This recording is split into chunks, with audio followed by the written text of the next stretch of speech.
Le Culture Lab, c'est un très grand événement, donc c'est un festival où il va y avoir plein d'ateliers, donc d'ateliers laboratoires, d'autres maisons de quartier ou bien je pense que c'est des intervenants aussi autres que de maisons de quartier qui vont se réunir ici sur Reims. On a de la chance, beaucoup de chance que ça soit le premier festival et que ça se passe ici en Champagne-Ardenne et à Reims. Donc ces ateliers, ça va être des ateliers ça peut être des ateliers photos, des ateliers de danse, des ateliers théâtre.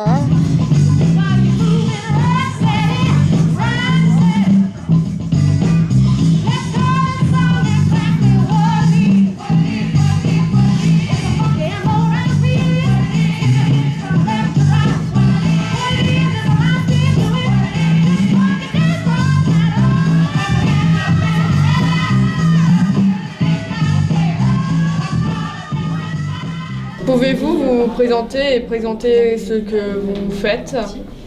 Nous sommes des adhérentes des centres sociaux d'Épernay et nous avons participé à un atelier photo dans le cadre des Journées européennes du patrimoine. Oui, alors en fait moi je m'appelle Nicolas, j'ai 24 ans et en fait je suis bénévole à la maison de quartier de Meurbaouët à Saint-Nazaire. Et en fait si on est ici aujourd'hui, en fait c'est pour présenter le festival Bouge qu'on organise chaque année. En fait, ça c'est toutes les photos des jeunes qui organisent justement le festival. Ça permet de faire bouger le quartier. Je suis venu essayer de trouver en quoi des pratiques culturelles peuvent nous aider à travailler les questions du pouvoir d'agir dans les centres sociaux. On parle beaucoup de pouvoir d'agir, de place des habitants, et ça m'intéresse de voir comment avec du théâtre, avec de la photo ou avec d'autres supports, on peut travailler ces questions-là avec les gens.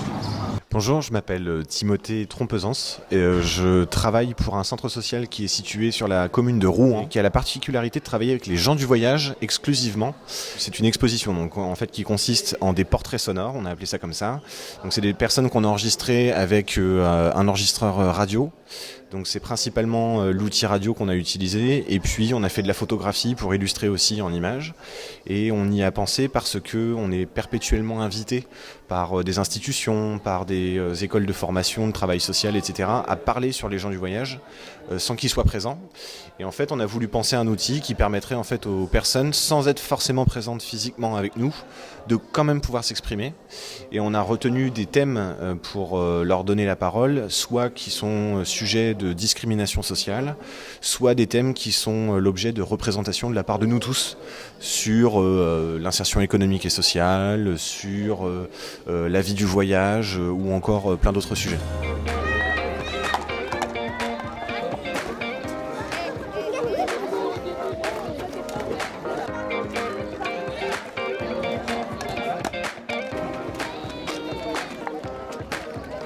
Alors moi, c'est Martine.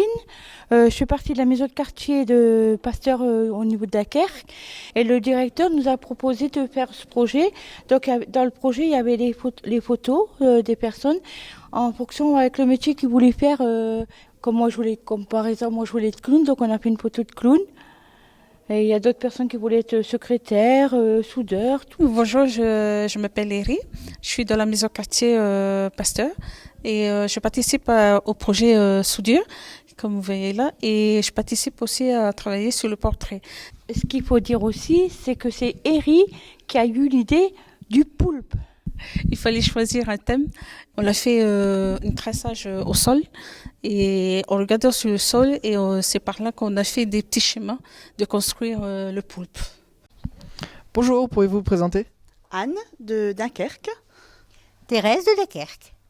Nous avons commencé au départ par faire un travail sur 2 maisons de quartier avec 2 groupes qui participent à des ateliers d'informatique avec le responsable du cyber et une artiste qui ont travaillé dans le quartier en question, qui ont repéré des choses qui pouvaient les intriguer, les amuser, des détails de leur quartier.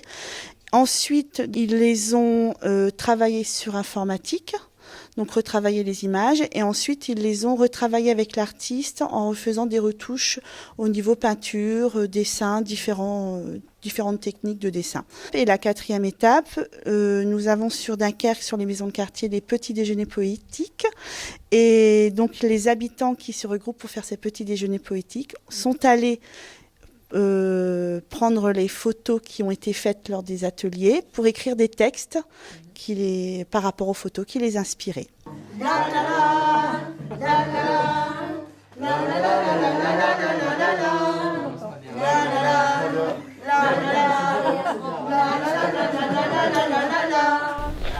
Bonjour, je m'appelle Nadine, donc c'est notre exposition, c'est Entre fer et mer, on vient de Dunkerque.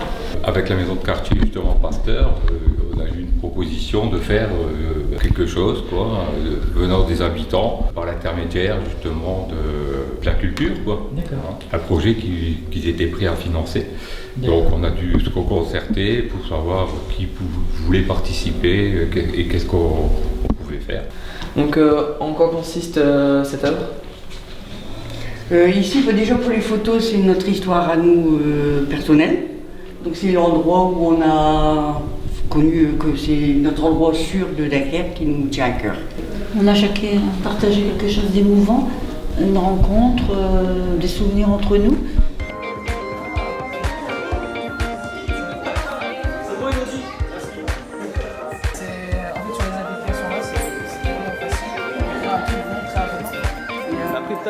Ce que j'ai aimé, c'est que les gens puissent expérimenter, en fait.